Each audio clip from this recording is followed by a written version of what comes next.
दोस्तों, बीजेपी के fire brand नेता हिंदुस्तान के प्राइम मिनिस्टर श्री नरेंद्र मोदी की लीडरशिप में इन पिछले 9 सालों में हिंदुस्तान के कौन से ऐसे सेक्टर हैं जिन सेक्टर की वजह से हिंदुस्तान यहाँ पे आके खड़ा हो चुका है।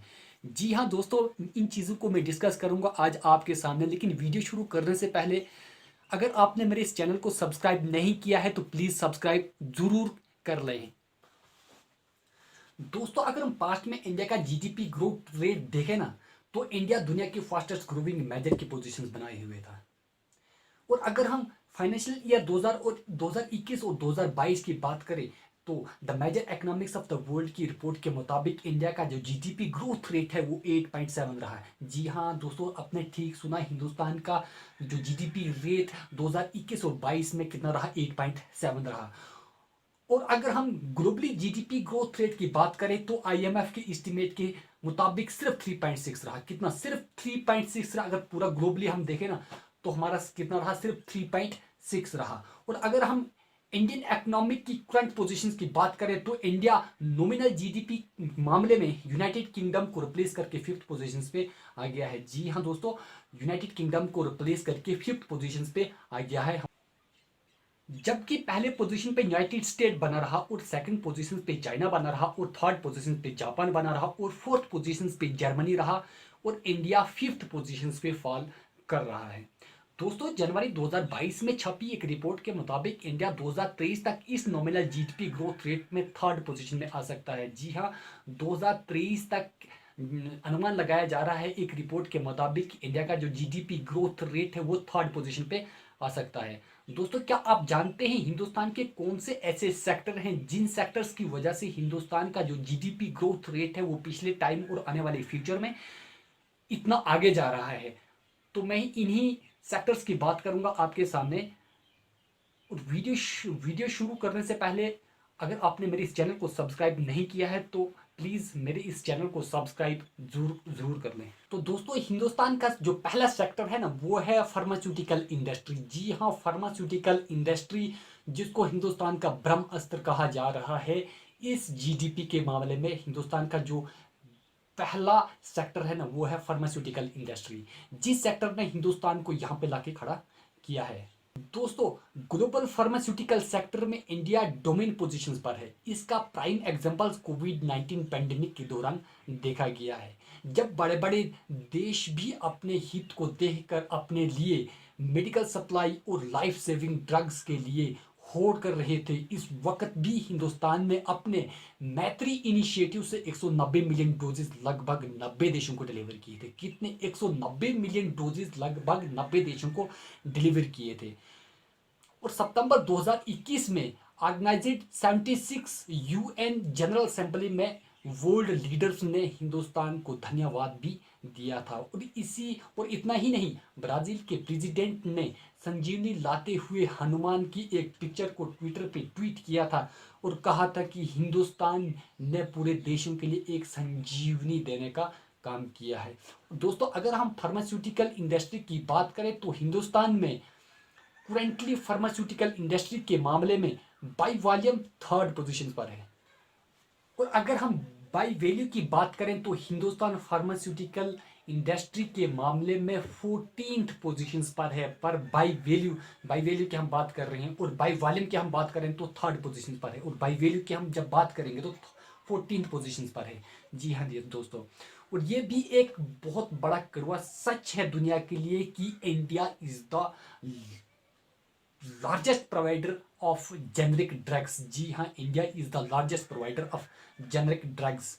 और ग्लोबली यूएस को 40% और यूके को 20% की जो डिमांड है ना जेनरिक ड्रग्स की, वो हिंदुस्तान ही पूरी करता है। जी हाँ दोस्तों, हिंदुस्तान ही पूरी उसको करता है।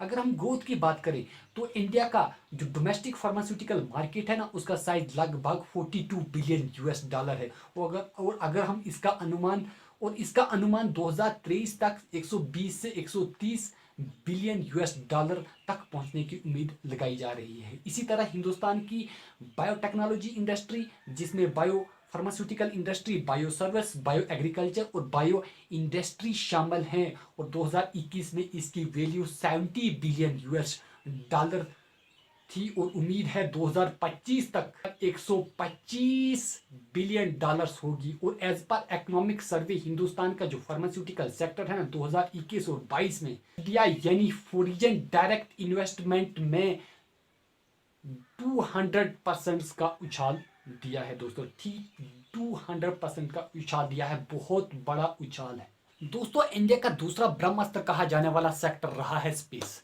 जी हाँ, स्पेस। दोस्तों आपको याद होगा 2019 में इसरो के चंद्रयान 2 मून की अनएक्सप्लोर्ड की साउथ पोल पर लैंडिंग की कोशिश करते वक्त टेक्निकल ग्लिच की वजह से क्रैश हुआ था। इस वक्त हिंदुस्तान के प्रधानमंत्री ने इसरो की तारीफ करते हुए इसरो के चीफ डॉक्टर के सिवन को गले लगाकर उसके दुख में शरीक हुए थे। और आपको ये भी याद होगा कि उस वक्त पूरे देश में एक गम का माहौल था और ज़्यादातर लोग इसको इसरो का फेलियर नहीं मान रहे थे और साथ में ही इसरो को हौसला अफजाई कर रहे थे, इसरो की हौसला अफजाई कर रहे थे। और दोस्तों वो दिन दूर नहीं जब इसरो नासा के सामना खड़ा दिखाई देगा। फिर चाहे वो अपने पहले प्रयास में ही कम लागत में मंगल की धरती पर उतरना हो या चाहे 104 सैटेलाइट्स को एक साथ लॉन्च करके वर्ल्ड रिकॉर्ड बनाना हो या फिर इंडिया का अपना न्यूक्लियर सिस्टम्स को एस्टेब्लिश करना हो। और यही कारण है कि इसरो ने जुलाई 2022 तक 34 देशों के जो फॉरेन 342 सैटेलाइट है ना वो लॉन्च किए हैं। और जैसे गगनयान, आदित्य L1, चंद्रयान 3 जैसे मिशन इंडिया के फ्यूचर ग्रोथ को साफ दिखाई दे रहे हैं। तो हिंदुस्तान का ये दूसरा सेक्टर ऐसा रहा जिस सेक्टर में हिंदुस्तान आने वाले टाइम में बहुत कुछ करने जा रहा है। दोस्तों अब बात करते हैं हिंदुस्तान का तीसरा सेक्टर। तो हिंदुस्तान का तीसरा सेक्टर क्या है? वो है डिफेंस सेक्टर। ठीक है दोस्तों, आपने ठीक सुना कि हिंदुस्तान का जो तीसरा सेक्टर है वो क्या है? डिफेंस सेक्टर है। दोस्तों इंडिया की यूनिक जियोपॉलिटिकल पोजीशंस को ध्यान में रख के इंडिया का जो डिफेंस सेक्टर है ना वो बहुत बहुत ही इंपॉर्टेंट है। और अगर हम ग्लोबल फायर पावर इंडेक्स 2022 की बात करें तो हिंदुस्तान 4th पोजीशन पर था। तो ठीक है दोस्तों, चौथे पोजीशन पर था हिंदुस्तान। इस सेक्टर में इंडिया काफ़ी हद तक इंपोर्ट पर ही निर्भर था। जी हाँ, बहुत सारी चीज़ें जो है वो हिंदुस्तान बाहर देशों से इंपोर्ट करता था। और इंपोर्ट के मामले में जो हिंदुस्तान है वो चौथे चौथे चौथी पोजीशन पर था। India is the world largest arms importer. Hindustan दुनिया का एक सबसे बड़ा देश है जो बाहर देशों से चीज़ों को इंपोर्ट करता है डिफेंस सेक्टर के लिए। इंपोर्ट मीन दूसरे देशों से हथियार लाना, इसी को बोलते हैं इंपोर्ट। तो यही सीपीटी की एक जो रिपोर्ट आई है उस रिपोर्ट के मुताबिक उस रिपोर्ट में लिखा गया है कि India is the world largest arms importer. लेकिन बीते कुछ सालों में इसमें काफ़ी अंतर देखने को मिला है और इसी वजह से सीपीटी की एक लेटेस्ट रिपोर्ट के मुताबिक इंडिया वाहिद अकेला एक ऐसा देश है जिसने अपने इंपोर्ट को 21% कम किया है। मींस जो हिंदुस्तान इंपोर्ट करता था उस इंपोर्ट में हिंदुस्तान ने 21% की कमी लाई है इन 2-3 सालों में। और इसी दिशा में काम करते हुए गवर्नमेंट ऑफ इंडिया ने मेक इन इंडिया के तहत बहुत सारे स्टेप लिए हैं और 2025 तक 25 बिलियन US$ डिफेंस प्रोडक्शंस का टारगेट फिक्स किया है। जी हाँ, गवर्नमेंट ऑफ इंडिया ने 2025 तक डिफेंस प्रोडक्शंस का काफ़ी बहुत बड़ा चैलेंज लिया है। देखते हैं ये चैलेंज हिंदुस्तान की गवर्नमेंट से पूरा होता है या नहीं, आने वाले टाइम में इस चीज़ का पता चलेगा। और इसी दिशा में काम करते हुए इंडियन डिफेंस मैन्युफैक्चर ने 2022 में 11.85 बिलियन US$ का जो प्रोडक्शंस किया था, जबकि फाइनेंशियल ईयर 2021 में ये प्रोडक्शन सिर्फ कितना था 10 बिलियन US$ था और 2022 में ये बढ़कर 11.85% हो चुका था। इसे और भी बढ़ावा देने के लिए मिनिस्ट्री ऑफ डिफेंस ने लगभग 76.319 करोड़ के इक्विपमेंट मिलिट्री को अप्रूव किए थे। वहीं नवंबर 2021 में रक्षा मंत्री श्री राजनाथ सिंह ने first private operationalised defence manufacture facility और Uttar Pradesh defence industrial corridor का सक्सेसफुली इनाग्रेशन भी किया था। इसी और ये एक और कदम भी था। और गवर्नमेंट ऑफ इंडिया ने जून 2021 में अगले 5 सालों के लिए डिफेंस इनोवेशंस ऑर्गेनाइजेशंस और इनोवेशंस फॉर डिफेंस एक्सीलेंस के लिए 498.8 करोड़ का बजटरी फंड को अप्रूव किया था। As per Ministry of Defence, arms export from India have also increased by 7 times. Defence of ministry की मुताबिक हिंदुस्तान ने 7 टाइम उछाल लिया है अपना जो हथियार है वो एक्सपोर्ट करने में। और इसी दिशा में इंडिया ने फिलिप्पीन के साथ जनवरी 2022 में BrahMos supersonic cruise missile 375 million US dollar की डील साइन की है। और आपको बता दूं इसी दिशा में अर्जेंटीना, ऑस्ट्रेलिया, इजिप्ट और यूनाइटेड स्टेट, इंडोनेशिया जैसे देश तेजस खरीदने में अपना इंटरेस्ट दिखा चुके हैं।